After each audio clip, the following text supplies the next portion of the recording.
Okay, so we'll start out with a question from Anne. You once said, I believe this is directed to Armin, in response to a criticism I had on Patreon that all villains can be an allegory for Satan. Yet, what if the villain of a story is literally God? Like in some comments, parentheses, thinking of Comics, Garth not Ennis's Preacher? Oh, okay, so the comic book Preacher. right. Well, I mean, Satan is sometimes just referred to as literally the Satan, as in like when you say Satan, sometimes that's just the name that we have for the specific character in the Abrahamic mythology, right? But sometimes, given how the Abrahamic mythology has become the most prevalent mythology in most of the planet, so the evil character in that mythology, his name will be interchangeable for just evil characters as a whole, given how common this Abrahamic mythologies have become, since the last 2,000 years or so, right? So, and many times when people say Satan, they're not referring to that Satan character. They're just referring to evil. Like, people use satanic and Satan as just, sometimes as adjectives rather than just like, so it's an allegory for evil. However, there's going to be sometimes in some comics or some stories that will be difficult to do, especially when the evil character is literally God. So it would be kind of ironic for that. It's just going to be a little bit more confusing. So most of the time, it's going to be easy to interchange. The understand, like, it's easy to see the evil character as a representative of the devil or the evil, or like just like this is mostly a Zoroastrian thing, by the way. Like the dualism that exists within narratives, like just good versus evil. It wasn't like that almost anywhere. It wasn't like that in Hinduism. It wasn't like that in Buddhism, and it wasn't like that in early Judaism. It was just like that in mostly. I mean, you could see a little bit of that, I guess, in Yin Yang, but it was this whole idea of good versus evil. I mean, even Yin Yang is actually not good versus evil. It's just like there's a certain level of duality in it. But that was just mostly a Zoroastrian thing, and it just was so popular that Abrahamic religions were like, okay, let's go with that, and that seems to be a very popular narrative. And so, and ever since then, it's just like you see it everywhere in almost like all narratives, right?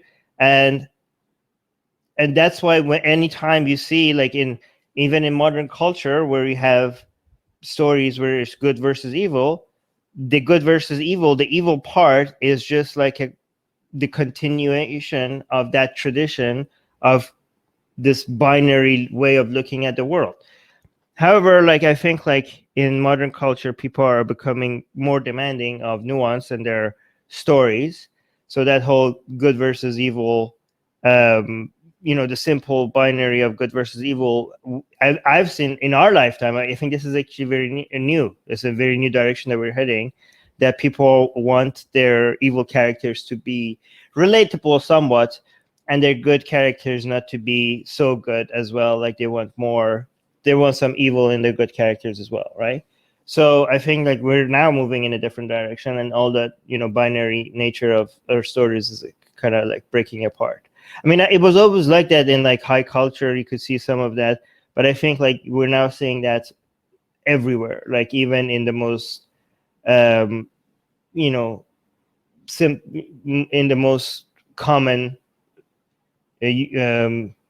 media and consumption of, even by average people, you can see the demand for more nuance and more interesting characters with more complexity is increasing. Like, if you just compare what we're consuming right now as entertainment compared to just only 50 years ago, right?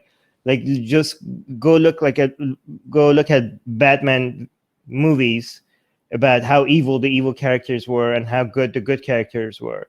I mean, there was conflict within the lives of the good characters, but it wasn't that they were evil, right? It wasn't that they were dealing with some evil. No, there was some other form of conflict, right? But now look at now, you look at Thanos, and some people are like, some people are like, I don't know, maybe at some point, some people think like that, right?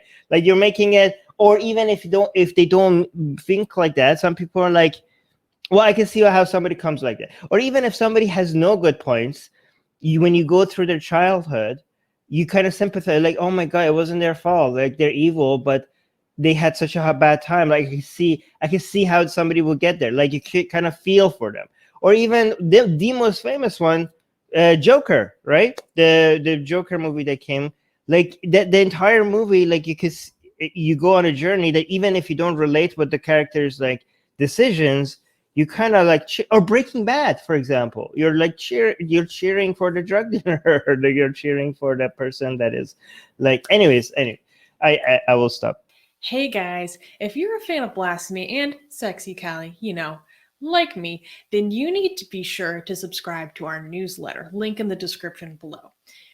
Because if you subscribe, we will send you a free copy of our Blasphemous Art ebook. And let me tell you, it is the tastiest blasphemy that you can find anywhere available today.